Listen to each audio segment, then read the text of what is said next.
And now it's time for a talk on India and the networked world. May I invite Sushila Ravindranath to introduce best-selling author and MP for Thiruvananthapuram, Dr. Shashi Tharoor. There are some people who really don't need any introduction, and Dr. Shashi Tharoor is one of them. But anyway, he is the former Under-Secretary General of the United Nations and a former Minister of State for Human Resource Development and Minister of State for External Affairs. He is also Chairman of Parliamentary Standing Committee on External Affairs. But he's also been the best-selling author of 15 books, fiction and non-fiction. And his first book, The Great Indian Novel, written in 1989, was an instant bestseller. It was satirical and was great fun. And he's written 4 books on fiction, and the rest are all non-fiction. I've always wondered why he didn't continue writing fiction. He writes on India in transformation. So, India Shastra is his 15th book, published last year. He has won numerous literary awards, including the Commonwealth Writers' Prize. He's a true polyglot. He is also the pioneer in using social media to connect with people. He knows both the good sides and the flip side of it. He was India's most followed politician on Twitter till our Prime Minister took over. He's a great orator.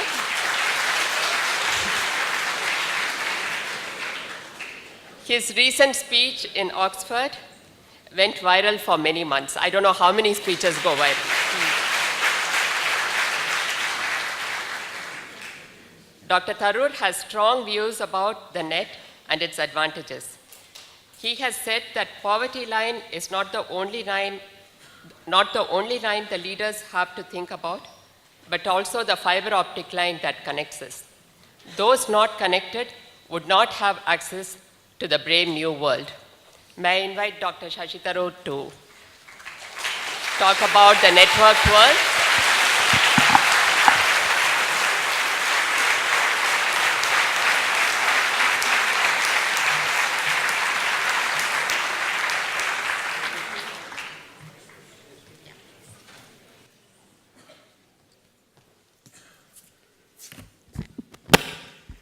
Thank you, Sushila Ravindranath, for that gracious introduction.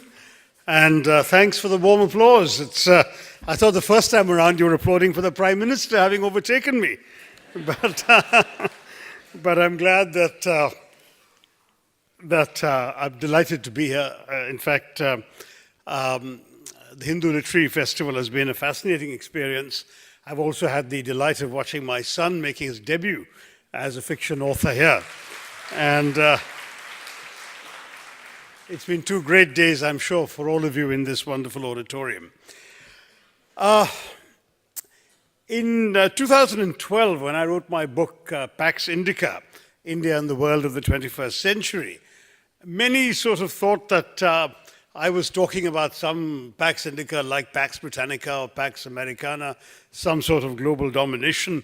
And I had absolutely nothing like that in mind. What I was talking about was that India has a critical role to play in what has become a cooperative networked system in our multipolar world.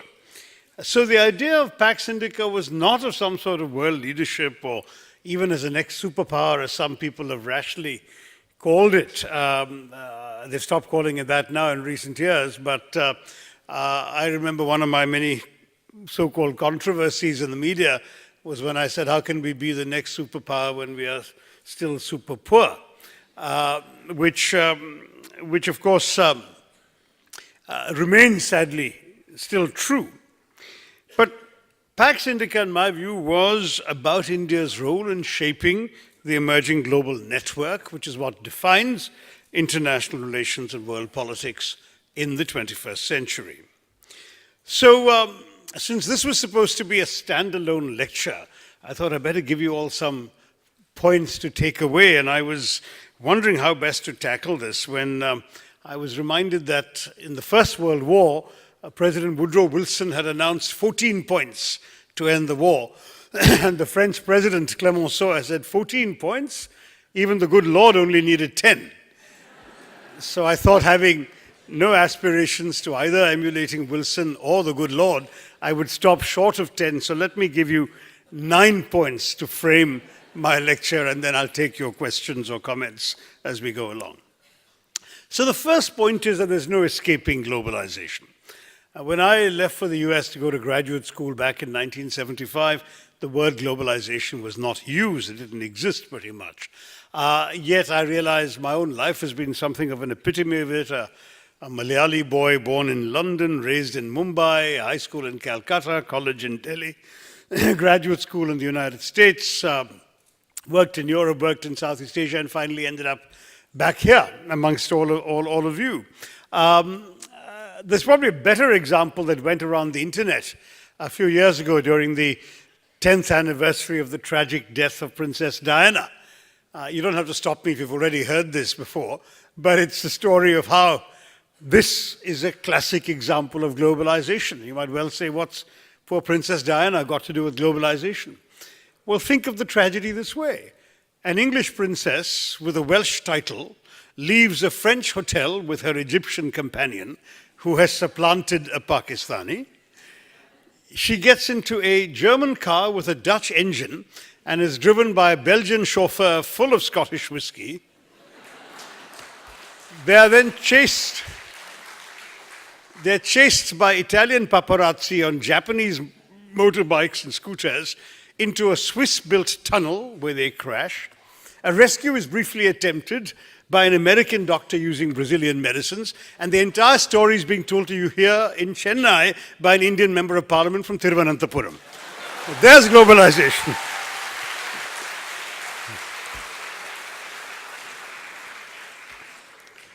So the fact is that globalization is ubiquitous. It infects the most commonplace assumptions of our life, even, I would argue, here. But remember that here in India, self-reliance and economic self-sufficiency were our mantra for more than 4 decades after independence. And there were real doubts as to whether the country should open itself up to the world economy, which we now take for granted in globalization. Whereas in the Western world, most people axiomatically associate capitalism with freedom, India's nationalists axiomatically associated capitalism with slavery. Why? Because the British East India Company had come to trade and stayed on to rule.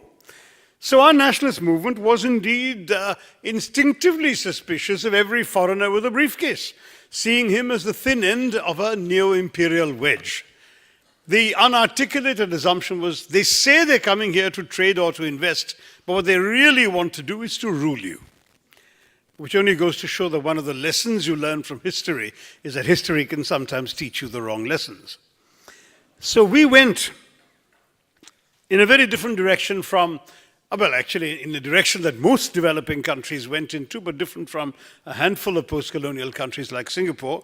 That is, instead of integrating India into the global capitalist system, we withdrew from it.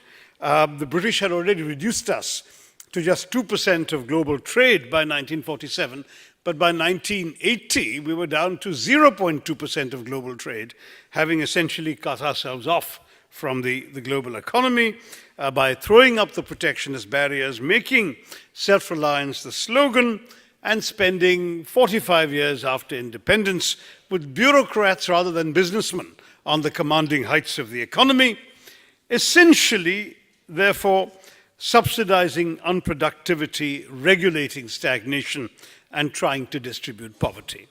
And the reason we did all that was because we felt, our leaders felt, that the political independence they had fought so long and so hard for could only be guaranteed or ensured by economic independence. Now that lesson took a long time to unlearn, but it's important for us to appreciate the extent of the paradigm shift that was needed for India to give up these cherished assumptions of our independence movement and chart a new course. It took a world-class financial crisis in 1991 when our physical stocks of gold had to be shipped off to London to stand guarantee and collateral against an IMF loan. Only then did we decide to change course, and now, of course, that seems truly irreversible. It's now been 24 years since Manmohan Singh, as finance minister, stood up and made that historic speech, budget speech in Parliament, where he paraphrased Victor Hugo to say that no power on earth can stop an idea whose time has come. And that idea was the liberalization of the Indian economy. And in those 24 years since that speech, we've had governments of every conceivable political stripe in India. Every party, barring the CPM, has directly wielded power. And the CPM, of course, has supported UPA 1 in wielding power. Not one of these parties, not one of these governments has reversed the achievements of liberalization or moved to dilute the increasing global connectedness of the Indian economy. So as a result, what does it mean to be a young person in Chennai today? It can mean waking up to an alarm clock made in China, downing a cup of tea from leaves first planted by the British, donning jeans designed first in America, and taking a Japanese scooter or a Korean car to get to an Indian college, where your textbooks might be printed with German-invented technology on paper first pulped in Sweden. You might call your friends on a Finnish, but given Nokia's misfortunes, let's say nowadays more likely a Taiwanese mobile phone, to invite them to an Italian pizza, or even what you think of as an Indian meal, featuring naan that came to us from Persia, tandoori chicken taught to us by rulers from Uzbekistan, and aloo and hari mirch, potatoes and green chilies, that didn't exist in India until 400 years ago when they were brought here from Latin America.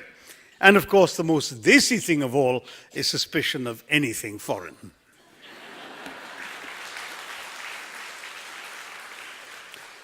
Now, in such a world, issues that once seemed very far away are actually very much in your backyard.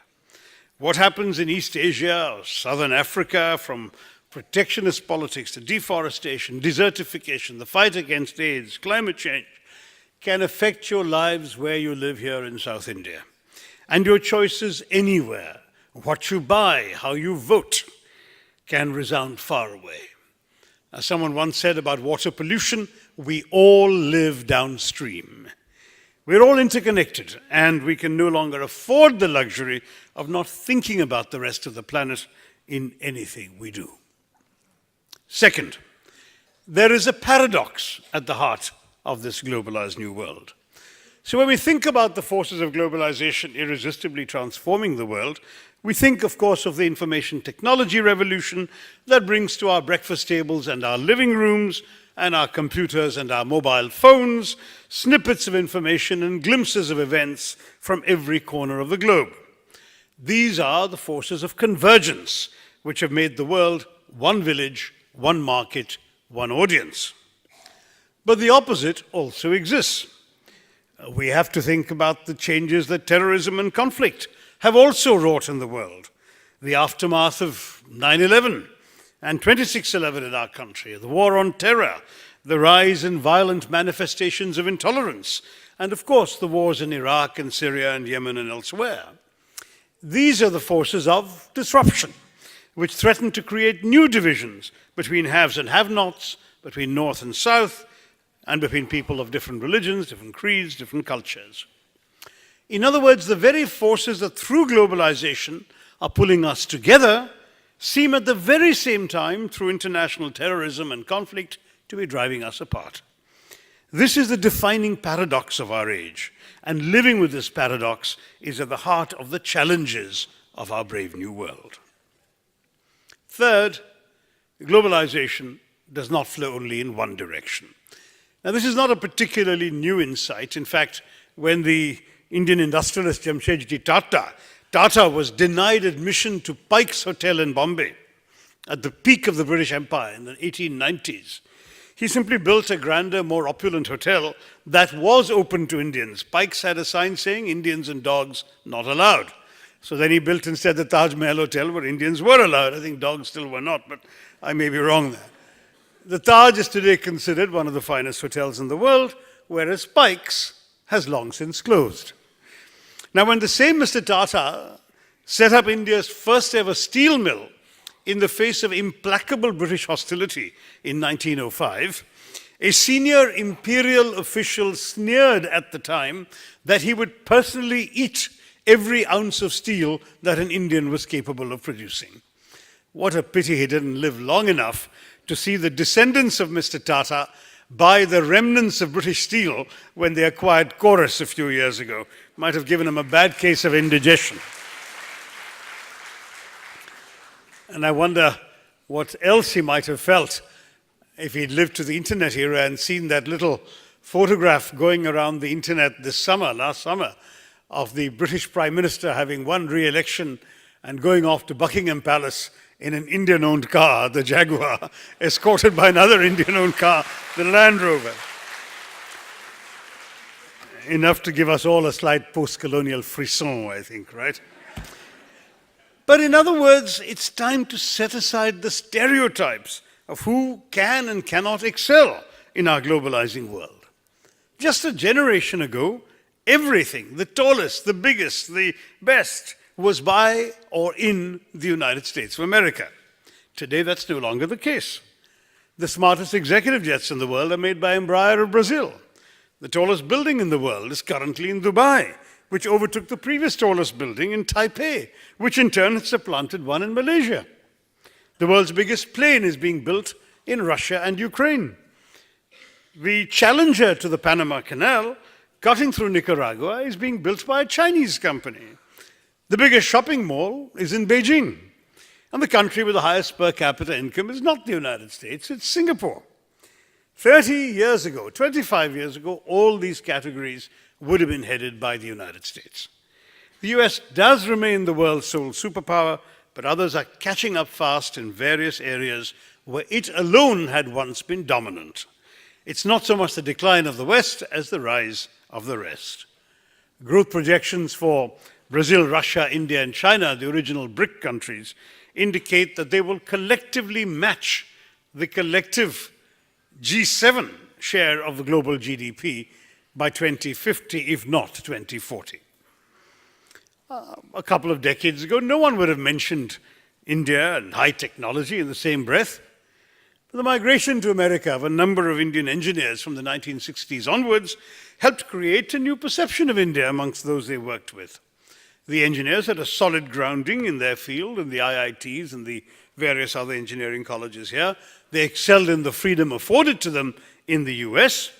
And so an Indian invented the Pentium chip, another Indian created Hotmail, a third started Sun Microsystems, and Indians have been involved in some 40% of the startups in Silicon Valley. Over time, the Indianness of engineers and software developers began to be taken as synonymous with mathematical and scientific excellence. Today, Americans speak of the IITs with the same reverence they used to accord to MIT. The image of India has changed from that of a backward developing country. In fact, when I went to graduate school in the States, it was still naked fakirs lying on beds of nails, snake charmers doing the Indian rope trick, and the most positive image was Maharajas on caparisoned elephants, right? Now we've gone from all of that to a land that produces engineers and computer experts. Now, sometimes this has unintended consequences. I've often told the story of a friend of mine who, like me, was a history major, being accosted at a European airport by an anxiously perspiring white man saying, you're Indian, can you help me fix my laptop? So if the old stereotype was what I described, today the new stereotype is every one of us must be a software guru or a computer geek. Fourth, the new millennium is a time for diversity. In 1996, Professor Samuel Huntington took a look at the globalizing world emerging from the Cold War and predicted a clash of civilizations. He was wrong.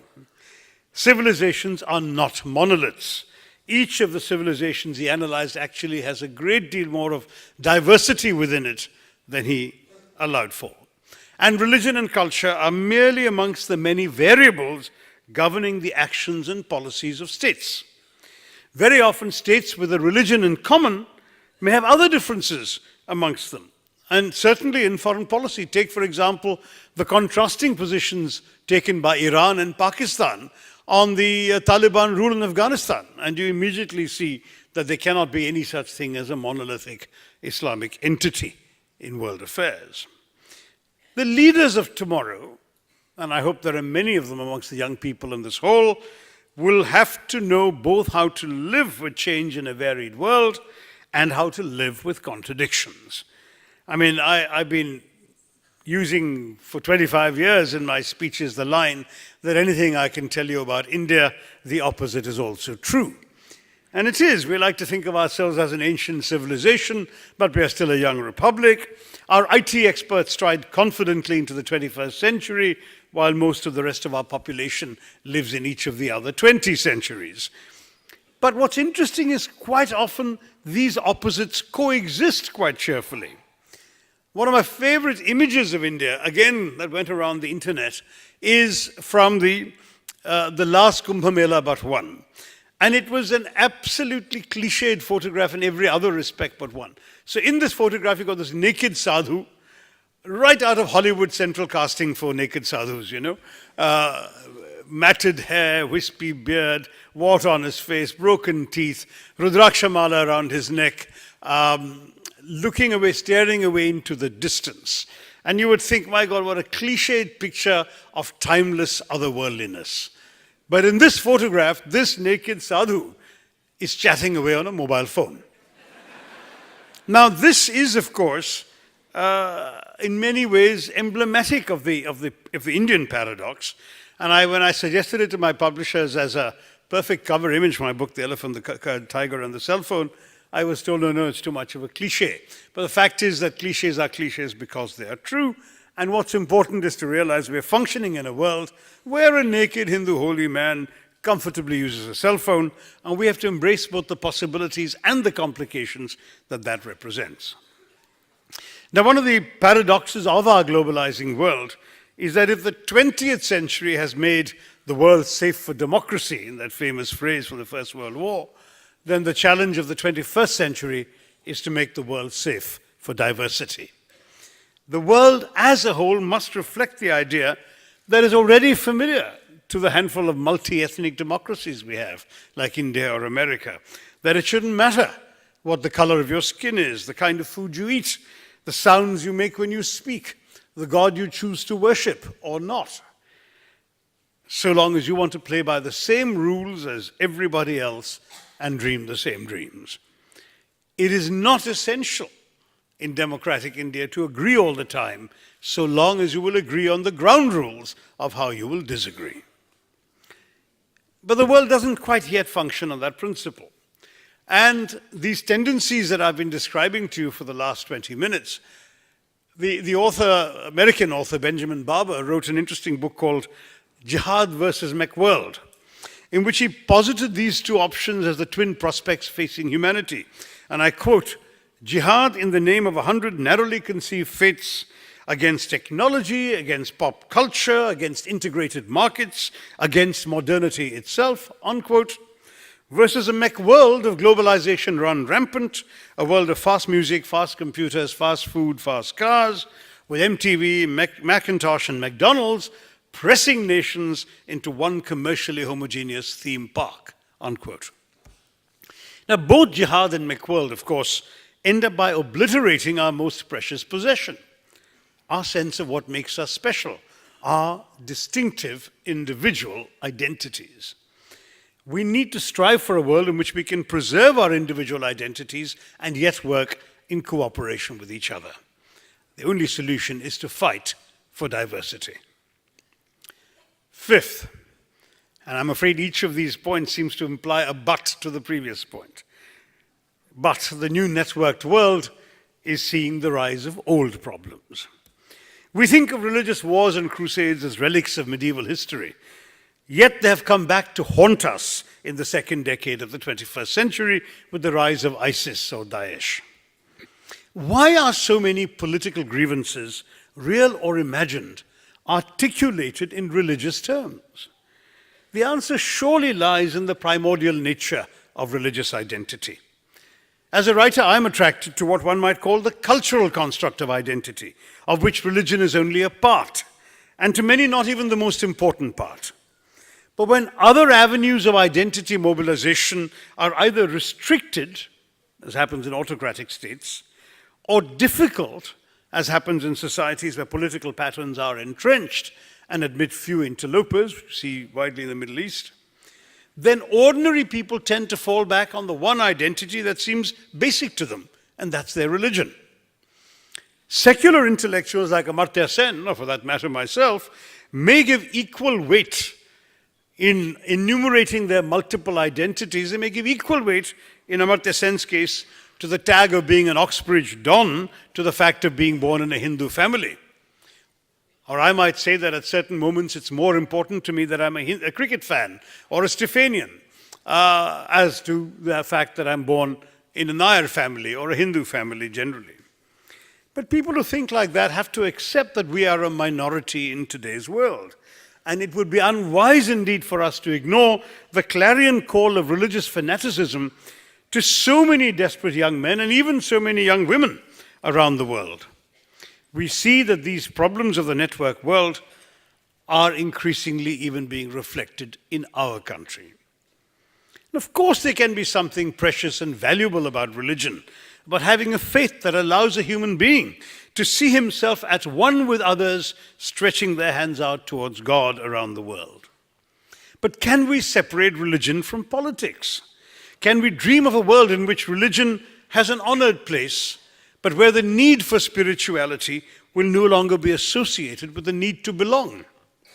Where religion will not be the principal unit of identity, and identity not the basic driver of politics. If identity can relate principally to citizenship rather than to faith, to a land rather than a doctrine, and if that identity is one that can live in harmony with other identities, then only might we be able to resist both jihad and McWorld. We all come to accept and understand that every one of us has many identities, and that we can perhaps assert each of these without attacking the others who also have multiple identities. There might be a way forward. Sixth, the old binaries of the Cold War era are no longer relevant. There are no longer two superpowers to be non-aligned between. Instead, the metaphor for today's globalized world is really that of the World Wide Web. In this increasingly networked world, we're going to have to work through multiple networks, and those networks will sometimes overlap with each other with common memberships. Sometimes they will be distinct, the members will be different, or some members in common, some not. They will all serve our interests in different ways and for different purposes. Let me illustrate what this means in practical terms. So every year, our foreign minister meets her counterparts from Russia and China in something called RIC. Then she'll add the Brazilians and the South Africans, and she'll have a meeting of the BRICS. Then she'll take out the Russians and Chinese and meet in IBSA for South-South cooperation. Then she'll add the Chinese, but not the Russians, for environmental negotiations. And India is the only country that's a member of all these four groupings, and not merely because our name begins with that most useful element in any acronym, a vowel, but because we actually have a useful contribution to make to each of these, and each of these forums serves our purposes in world affairs. I mean, this kind of World Wide Web style networking reflects other paradoxes of our world. So India plays a crucial role at the United Nations. We are aspiring to a permanent seat in the Security Council, and yet we also have to be focused on South Asia and on the 7 countries that are our immediate neighbors. We belong both to the non-aligned movement, which reflects our history and our colonial experience, and where we rail against the Western countries very often, but we also belong to the community of democracies alongside the very Western countries we're busy attacking in the non-aligned movement. We are a leading voice of the G77, the global trade union of developing countries at the United Nations. And we're also a leading member of the G20, the global management of the world macroeconomy. Now, we have the ability to be in all these institutional networks, pursuing different objectives with different allies and partners, and in each finding a valid role, a valid purpose that suits us. That's why when I was minister, briefly, in foreign affairs, I suggested rashly that we had moved beyond non-alignment to something I dubbed multi-alignment. But I have to confess the phrase never caught on. Now, in the 21st century world, we are likely to spend a lot of our lives, and the young people here will spend their adult lives interacting with people who don't look, sound, dress, or eat like you. that you might work for an internationally oriented company, because pretty much every company now has to be internationally oriented, with clients, colleagues, investors, consumers from around the globe. You're likely to take your holidays in far-flung destinations. Impossible in my time as a child, when a foreign holiday was a very, very rare dream for a microscopic minority. The world in which young people today will grow up into is going to be full of such opportunities. But along with such opportunities, you will also find yourself vulnerabilities. Vulnerabilities to threats from beyond our borders. Terrorism, of course, but also transnational crime syndicates, counterfeiters of currency, drug smugglers, child traffickers, internet spammers, credit card crooks, and even imported illnesses like swine flu. Now, wouldn't you want your government to devise policies to deal with such challenges that would affect you and one day your children's lives? Should such policies in an ever more interdependent world even be called foreign? One of the reasons that foreign policy matters today is that foreign policy is no longer merely foreign. It affects you right here where you live. All of us should want our government to seize the opportunities that the 21st century world provides, while managing the risks and protecting you from the threats that this world has also opened you up to. So the distinction between domestic and international is less and less meaningful in today's world, where one is tied to the other more closely than it might appear on the surface. Clearly, the effects of the China market distortion, for example, have revealed the extent to which economies of different countries are closely tied. Mr. Modi made cracks about how the value of the rupee was heading towards the age of the UPA finance minister. I'm afraid even he's going to have a challenge catching up in terms of age with the value of the rupee under his leadership. But maybe it's not his fault, it's what's been happening in China and elsewhere in the world. Or oil price decisions made thousands of kilometers away can bring down a state government in India, can bring down central governments in India.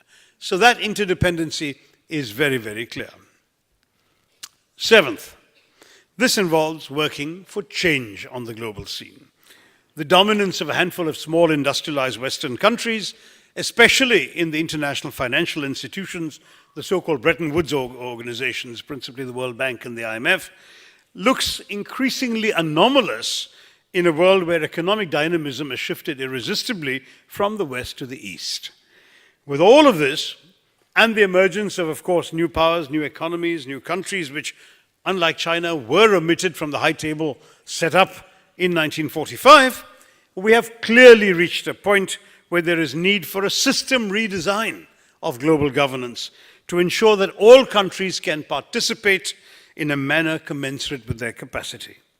Let's face it, you're either at the table or you're on the menu. More and more countries, and certainly speaking for India, I would say, we've had enough of being on the menu and we want to claim a seat at the table. For too long, India has been a rule taker in the international system, but it's now ready to join the rule makers. We have the capacity, the experience, the track record, the human resources, and the technology to play a major role in helping manage the global commons on issues ranging from cyberspace to outer space. This means we must work to distribute global power, not just in the UN Security Council, which everyone talks about, but also in the international financial institutions like the IMF and the World Bank. I mean, it's absurd that to this day, the weighted vote of China is equivalent to that of Belgium. The new development bank now that the Chinese have set up under the auspices of BRICS with an Indian president and a Chinese headquarters is inevitably going to grow as an alternative to the Bretton Woods institutions, to the World Bank and the IMF as far as developing countries are concerned. And as for the political organs of global governance, it is simply not reasonable to run the world's premier international organization on the basis of the geopolitical realities of 1945 rather than those of 2016. The 5 permanent members of the Security Council enjoy their positions and their right to a veto because they happen to have won a war 70 years ago. Now, it's difficult to justify any institutional arrangement in the 21st century by an event of history that took place 7 decades ago. Eighth, the mass media is vital for today's leaders, but it's not enough. We all know you can't hope to succeed in the 21st century without the mass media, and that obviously includes social media, as was pointed out in introducing me, both to know what's going on and what's on the minds of people, and also to project your own views and concerns to them. Any doubt that I might have had about the reach and influence of global mass communications, I remember even before the internet era, but during the global satellite television era, that any misconception I might have had was dispelled when I was representing the UN at a conference in St. Petersburg, Russia. And I met a Tibetan Buddhist monk in the parking lot, in his robes, clashing cymbals and chanting his mantras, who paused in his chanting to point at me and say, "I've seen you on BBC." So, the fact is that new communications technology starting 20 odd years ago, but now all the more with the internet, has shrunk the world and in a real sense has made it one neighborhood, one market, one audience. But do not forget that this global mass media reflects principally and inevitably the interests of its producers. What passes for international culture is essentially the culture of the economically developed world. Yes, there is the occasional developing country voice, a third world voice, but it speaks a first world language. In fact, again, that's embedded in the DNA of the system. As far back as the first Congo Civil War in 1962, the journalist Edward Baer wrote about seeing a television newsman back in 62 in a camp of violated Belgian nuns going around with a camera and a microphone saying, "Anybody here been raped and speak English?" In other words, it wasn't enough to have suffered. One must have suffered and be able to express one's suffering in the language acceptable to the journalist. That's the world we live in. And that leads to the obvious corollary question, well, can the internet compensate? The question is, would the internet further the information revolution? Is it a more effective tool for democratization of voices? Well, ironically, it's in the West that it's become really that, because as you know, thanks to the internet, information is now much more accessible to everyone. Internet access in the US is some 97% of the population, but here in India, it's still only hovering around 15. Perhaps some claim 20%. Now, this could dramatically change, of course, with the 4G onset, the development of more affordable smartphone technology, cheaper means of getting on the internet, that could perhaps take us up from that 15-20% to 65-70%, in which case the world as well as our country would be transformed. But until that happens, the stark reality of the internet today remains the digital divide. You can tell the rich from the poor by their internet connections. The gap between technological haves and have-nots exists and has been widening, both within countries and between them. The information revolution, I often say, is quite unlike the French Revolution, because it's a revolution with a lot of liberty, some fraternity, and no equality. So, as was quoted earlier, I have argued that the poverty line is no longer the only line we need to think about when we face the challenges of development. There's also the high-speed digital line, there's a fiber optic line, all the lines that connect us but which also exclude those who literally are not plugged in to the possibilities of our brave new world. The key to the internet divide is the computer keyboard. Those who do not have one still risk marginalization, and we cannot afford to forget them. If you recognize both the potential and the limitations of today's media, the 21st century could yet become a time of mutual understanding such as we've never seen before. A world in which we all know it's easier than ever before to meet strangers must also become a world in which it is easier than ever before to see strangers as no different from ourselves, and to connect them and to validate the voice of every one of them. Ninth and finally, I'm really conscious that we are all like Egyptian mummies. We're all strapped for time. And so if I'm going to have some time for questions and answers with all of you, I'd better bring this to a close.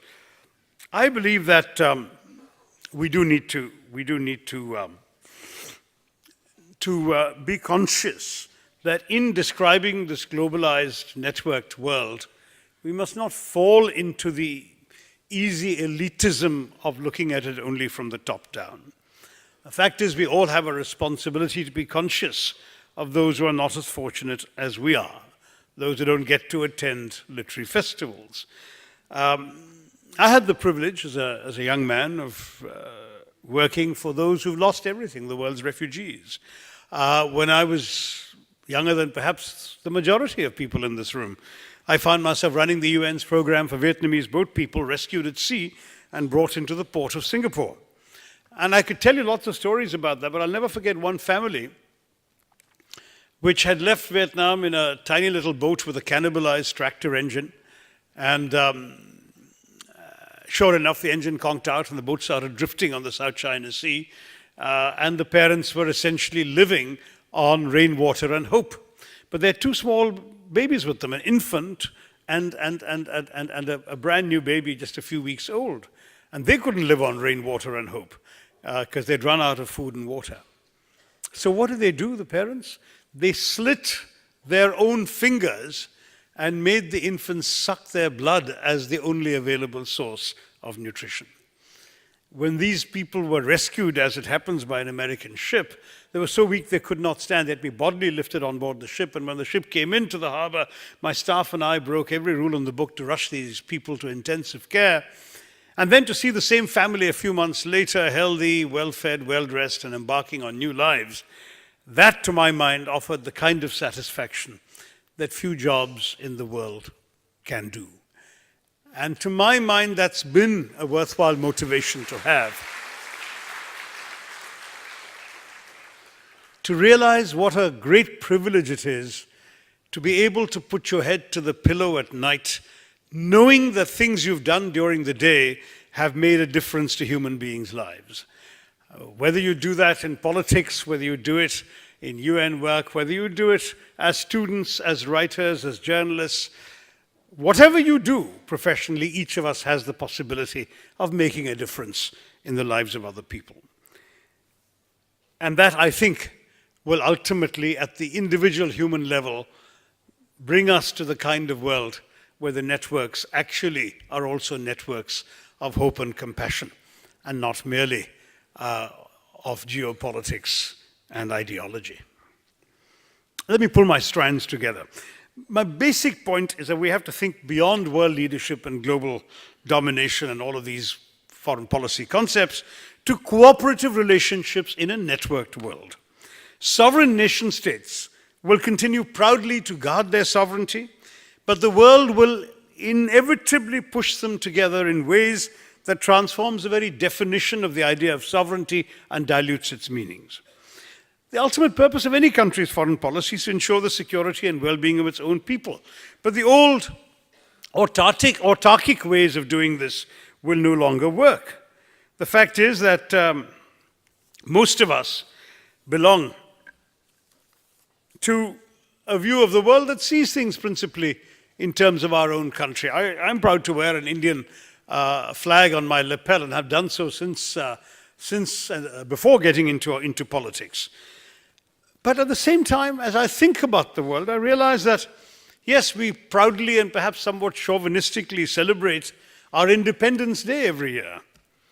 But perhaps the time has come for us to realize that what we really ought to celebrate the rest of the time is something else. The recognition that every other day in our calendar in this globalized, networked world is really an Interdependence Day. Thank you very much for inviting me to this lecture.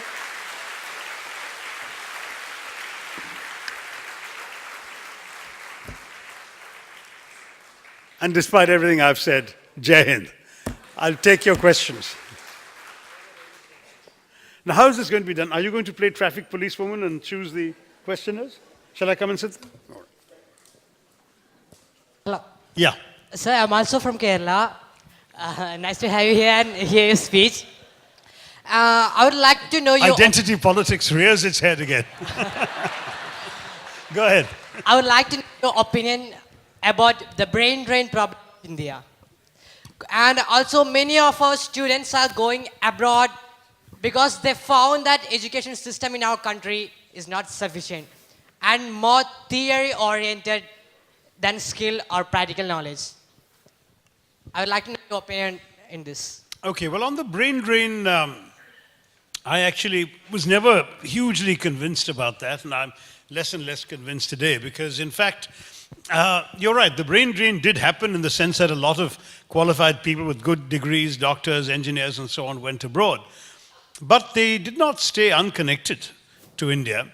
Many of them have, in subsequent years, sent money, resources, technology back, have started companies here, at the very least have given significant grants, scholarships, set up institutions in this country. So one could argue that that brain drain has meant a brain gain for us, amongst other things, because they've brought in more opportunities for Indians to profit from. The question of Indian students going abroad is also beginning to change. You may well be right that a lot of students feel the need to study abroad because opportunities here aren't good enough. It may not only be because of the nature of our institutions, but that often an Indian student who can't get into an IIT may be good enough to get into a Harvard. I mean, that is a measure of the intensity of competition and the relative scarcity of places. I have always been a very staunch advocate of very liberalized expansion of educational institutions in our country. We tend, I'm afraid, in our education system, particularly in higher education, to be over-regulated and under-governed.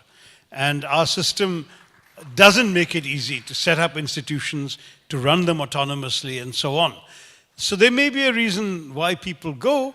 The only answer to that is to open up the space here, permit collaborations with foreign universities on Indian soil, allow more universities to be set up, change the regulatory system into one of accreditation instead, and essentially create templates and standards that then these institutions can aspire to.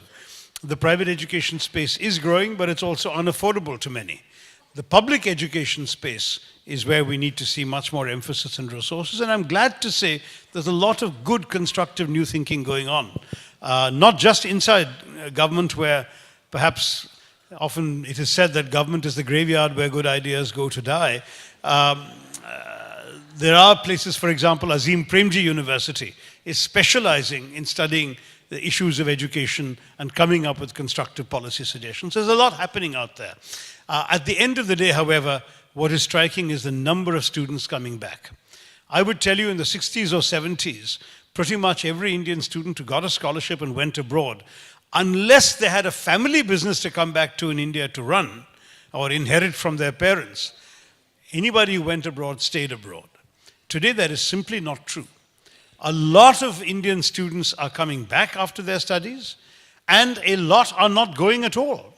I can tell you as minister, when I went to IIT Indore, I had the fascinating experience of seeing this amazing project.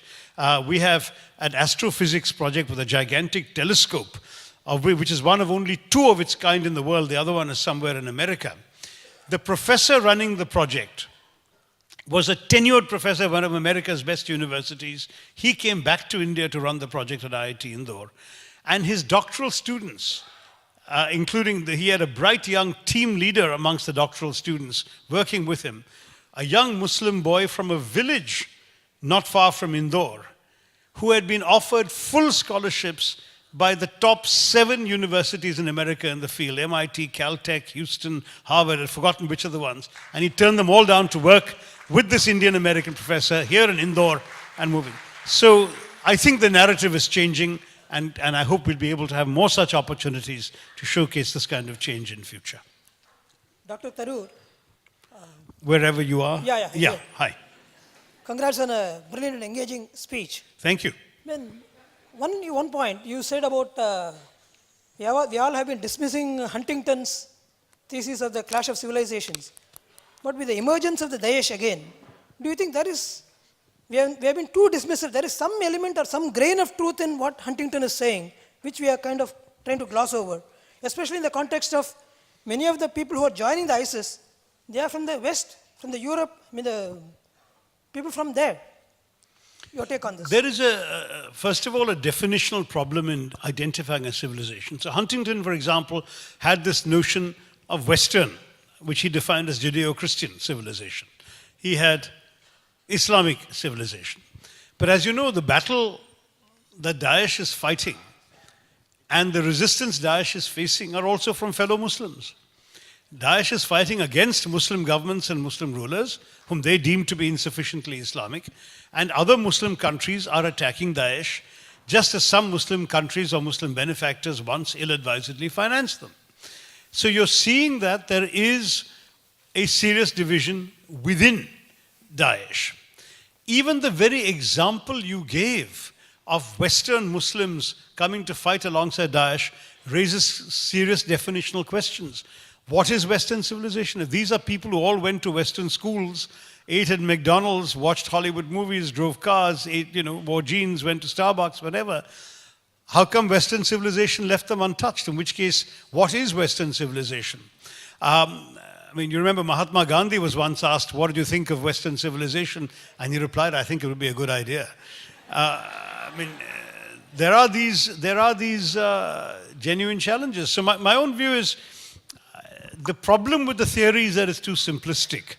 If you want to say that, broadly speaking, identity and particularly religious identity will be a source of division in our world, that you can say, but you can't get a whole book and a thesis and a title out of it. So I guess he went farther than he should have. Hi, sir. I don't mind taking as many more as you like, yeah. Yeah, I'm also from Kerala, sir. Right. Kerala, it's very good at getting the mic. Yes. My question, since 91, we have had a drastic improvement in the GDP in India. But unfortunately, in the sector of HTI, we have had a poor performance. So what you think are the solutions to improve the HTA? Normally, economics says when the GDP improves, naturally the HTA also should improve.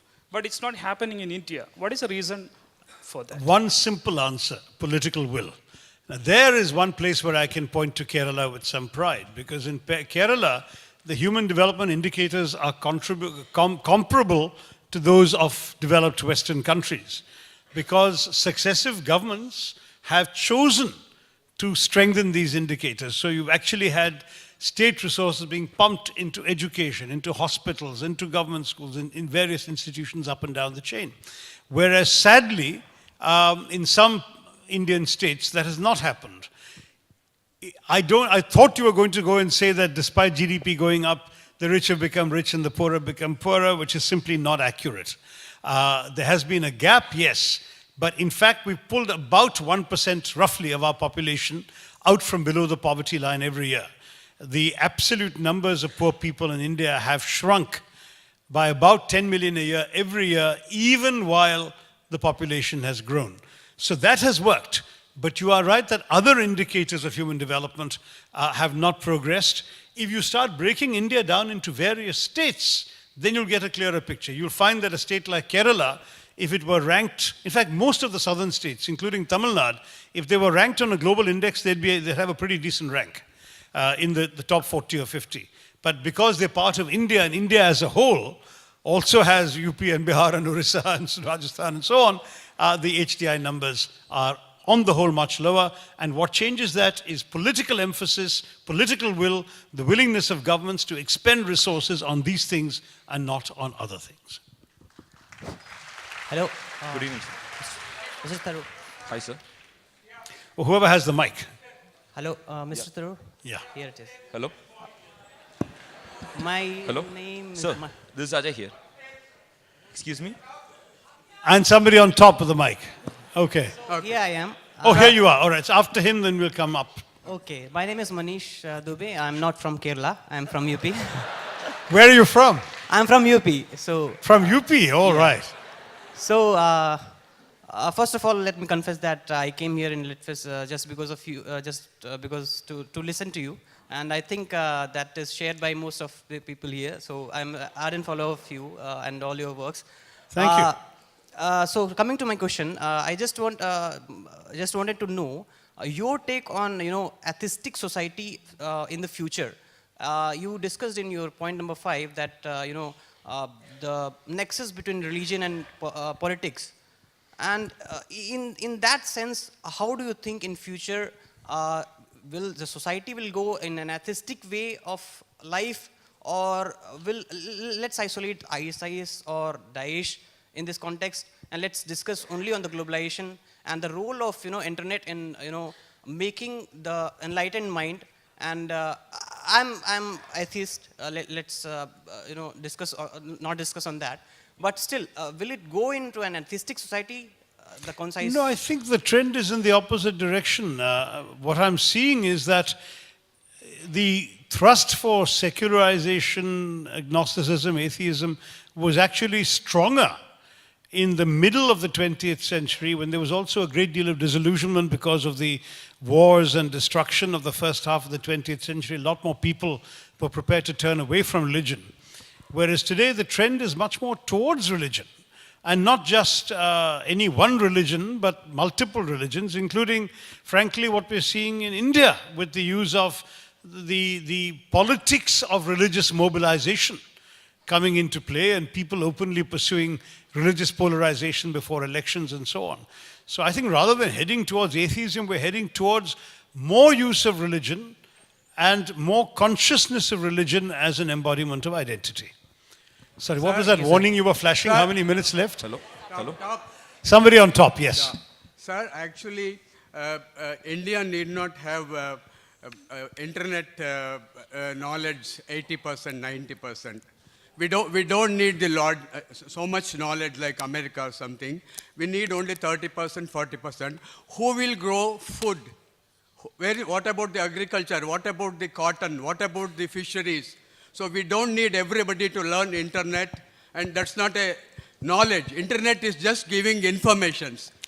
Why can't a farmer or a fisherman find useful information on the internet? Today in Kerala... So what do you do with the information? If there is nobody to grow, today what in do you Kerala, do with the information? Today in Kerala, you can get an app that the state government gives you that will identify on your phone with GPS and on the internet where the best shoals of fish are for you to catch. And you can go out and catch that fish. You can come back towards the coast, and you can start on your mobile phone, once you get within range, dialing all the market towns along the coast to see where you can fetch the best price for the fish you've caught. Now, these are transformative technologies. Even a simple piece of information, such as in the old days, what would a farmer do? You asked about a farmer. A farmer, once he has harvested his crop, either he or an able-bodied male relative, sometimes a 10-year-old boy, will have to walk 8, 10, 12 kilometers in the hot sun to the nearest market town, find out if the market was open, find out if the crop he's harvested could be sold that day, find out what price it would fetch, what the competition was. Then the poor kid will walk back 8, 10, 12 kilometers to the farm. They will load the cart. They will head off. Half a day's back-breaking work that can now be solved with 2 clicks of a mouse. So why would you say the internet doesn't help farmers and fishermen? Of course it can. I'm sorry, I hate to do this. We've really run out of time. Yeah, You answered his question. I think I've answered that, so thank you. Yeah. Yeah. I think we'll have your last question. This is the last question. May I? We never had a lady, I think. No reservations, please. Or are you and the lady, then we'll stop. Good evening, there. Mr. Tharoor. I heard you speak and you were guiding all the youngsters. I just wanted to know, in the network world, being a part of the parliament, what are you, because the image that people abroad make of India is a country full of blue tape and corruption. What are you as a part of parliament, and what is your group of parliamentarians trying to change that perspective now that everybody is watching you keenly and parliament hardly makes business? I mean, it gives us all pain. And how's your group of parliamentarians, or how is the group of parliamentarians trying to transform? Because you are the front face of the country, aren't you? Right. Well, you raised a number of issues. There are 2 different ones that need to be addressed. One is on Parliament's functioning or not functioning, disruption, and so on. As some of you know, I've deplored the practice of parliamentary disruption at a time when the very people who are now in power were justifying it, since they were in opposition. And sadly, what I've discovered is that the golden rule of our politics You know, all of you have been to missionary schools, I hope, and studied the golden rule, do unto others as you would have them do unto you. Well, the golden rule in politics is do unto others what they have done unto you. So there is now a situation where, sadly, the example set by the BJP over the last 10 years when they were in opposition and disrupted the House is the example that many in the opposition today are choosing to follow. And I really do think that some sort of peace conference will have to be convened and a reasonable solution found, because this is not a good use of Parliament as an institution and of the taxpayers' legitimate expectations of the institution. As someone who does his homework every day, goes prepared to ask questions, make speeches, intervene in debates, I'm enormously frustrated by the disruption, as must be my fellow parliamentarians for the most part. But at the same time, it was not my generation of politicians that made disruption into a quote-unquote legitimate parliamentary tactic. And some of those who justified it in the past are the ones now bearing the brunt of it by sitting in government and facing it. On the question of corruption, yes, we'll come to the lady or the child, young man, okay. It's a wrap, yes. Yeah. The previous one, as you know, ran late. That's why we began late. I just wanted to do justice to his question, which is that corruption is very sadly deeply endemic in our society. When I went abroad in 1975 to study, I could truly say that up to that point, nobody in my family had ever had to pay a bribe for anything. As I kept coming back on vacations, I found that changing systematically to a point where today, practically every one of us is to some degree or the other complicit in the act of corruption. It's entrenched across our society. People do it very often because they feel they have no choice. I've often pointed out that if you look at corruption only in terms of the big ticket headlines in the newspapers, the 1,76,000 crores that CAG identified in telecoms and so on, you're actually missing out the daily experience of corruption for most common people in our country. It's the pregnant working class woman who is entitled by law to deliver her baby in a government hospital, but will have to do so on the floor unless she can bribe an orderly to get a bed.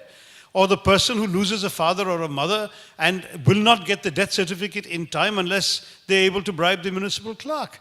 Or the widow who can't get her husband's pension papers processed without paying a bribe. And these are the kinds of examples that represent daily experience of corruption for ordinary people in our country. And frankly, that has to stop. I only wish that Anna Hazare had in his movement, which ended up being a somewhat futile one, if he had instead used the opportunity to get every person in every one of his rallies to simply take a solemn oath before God or their ancestors or their father's ashes or whatever it was they wanted, that they would never ever give a bribe to anybody for any reason, even if it meant having to wait long, even if it meant, if they had done that, perhaps it could have changed, because every corrupt transaction requires both a giver and a taker. If no one would give, how could anyone take?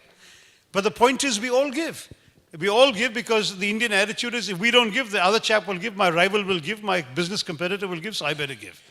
And I speak to businessmen all the time who tell me, oh, we just take it as part of the normal costs of doing business. Well, that's wrong. And if we keep defining our standards down to that level, we ourselves as a society become deeply complicit. And I'm not exempting politics, I'm not exempting any field, it's widespread. But let's face it, every time you point one finger at the corrupt, there are three fingers pointing back at you. That little child, I think, yeah.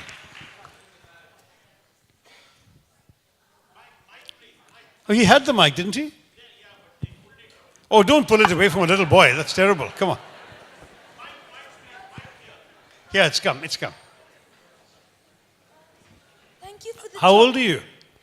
11. 11, right. Let's hear an 11-year-old's question. The future speaks. Thank you for the talk. I was just wondering whether globalization and sort of world harmony would ever become a reality with all these groups, religious groups forming everywhere. You can see it everywhere, like a few days ago, Donald Trump, and over here, RSS.